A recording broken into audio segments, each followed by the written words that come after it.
So bakit pa ako maglalaro dito sa Steam Deck OLED ko na maliit yung screen kung pwede naman ako maglaro ngayon dito sa may mas malaking screen? So yun guys, available na ngayon yung Red Dead Redemption 1 sa Android and sa iOS. Pwede nyo na siya i-download ngayon sa Google Play Store or sa Apple App Store. So actually guys, itong Red Dead Redemption, matagal ko na siyang planong laruin talaga. Actually, nauna ko pa nga laruin yung Red Dead Redemption 2. Pero mukhang hindi ko na siya malalaro ngayon sa Steam Deck kasi pwede ko naman dalhin yung tablet ngayon para may mas malaking screen ako and at the same time portable pa. So maganda dito guys is full version na siya, so included na rin dito yung Undead Nightmare. Ngayon try lang natin silipin yung settings niya para alam lang natin kung kakayanin siya ng mga low-end device. So wala siyang graphical settings like low, medium, high, and ultra, no? So meron lang tayo ditong resolution scaling. So the more na mas mababa is I guess magiging mas blurry siya. So ayan, no? Sobrang blurred. Pero sa tingin ko naman, karamihan ng device ngayon is kaya na to. Grabe guys, sobrang solid oh. Red Dead Redemption, available sa Android devices. And sobrang solid nito laruin. Excited akong laruin to sa labas gamit yung tablet na to. So nung ginamit ko pala siya guys sa phone, meron palang additional settings dito sa display niya, no? So meron pala siyang fidelity mode. So parang pinapriority niya yung resolution, yung linaw ng game. Pero 30 FPS lang siya. So, ito yung sample ng fidelity.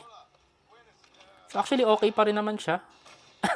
Napindot natin. So, okay naman siya and makikita nyo, sobrang linaw talaga. Even yung puno, sobrang detailed, di ba? Yung baba, yung lapag. And ngayon, pag tinry natin, lagay natin siya sa performance mode. So, ito mas smooth na siya. And I think 60 FPS na siya dito.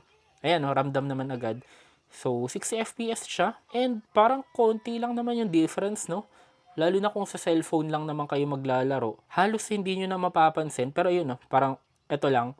Pag yung mga farther distance, medyo parang blurry na dun banda. I think mas may enjoy nyo yung 60 FPS compared dun sa higher resolution ng 30 FPS. Nang hindi nyo naman masyadong mapapansin yung difference niya. Talaga yung mga malalayong part lang. You know, solid, oh. And ang maganda pa dito guys, is supported niya ang controller. So, pwede nyo siyang gamitin ng ganyan. So, makikita nyo connected agad. And hindi siya katulad ng ibang games like for example sa Genshin Impact na pupunta pa kayo ng settings para mag-switch between controller and touchscreen. Dito, ayan o.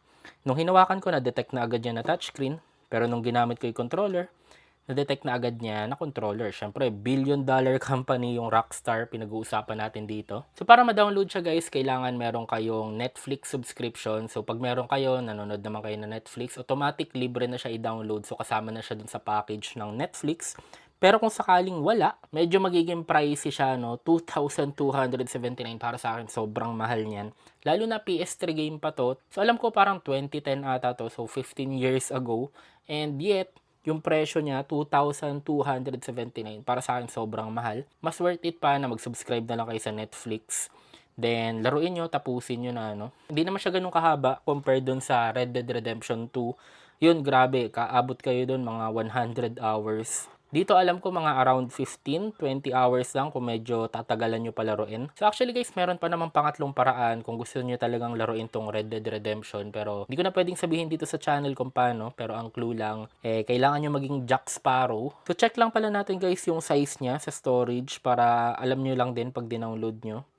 So currently, meron tayong na-download dito na 6.78 gig. So I guess pwede naman na yan para sa isang AAA game para sa tablet, no? So, yung ginagamit ko pala dito, guys, is yung Poco F8 Ultra and ito naman tablet is yung Poco Pad X1. So, hindi ko pa talaga totally alam. Hindi ko pa siya nasubukan sa mga lower-end phones, sa mga entry-level phones. So, kung meron kayong entry-level phone and compatible sa cellphone mo, yung Red Dead Redemption, please comment down below kung kumusta yung performance ng game, kung naglalag ba, kung hindi ba niya kaya, and kung anong phone yung ginagamit mo. So, ako, guys, excited talaga ako sa magiging magiging future ng gaming. Kasi imagine nyo, PS3 game ngayon, pwede mo nang laruin natively sa Android devices and sa iOS devices. And lalo na yung mga cellphones ngayon, yung mga tablets ngayon, di ba? Yung mga chipsets ngayon talagang sobrang powerful na nakakapanghinayang naman kung hindi ka makakapaglaro ng mga gantong type of games. And I think in the future, possible din. Pwede na nating malaro yung games like God of War, yung bago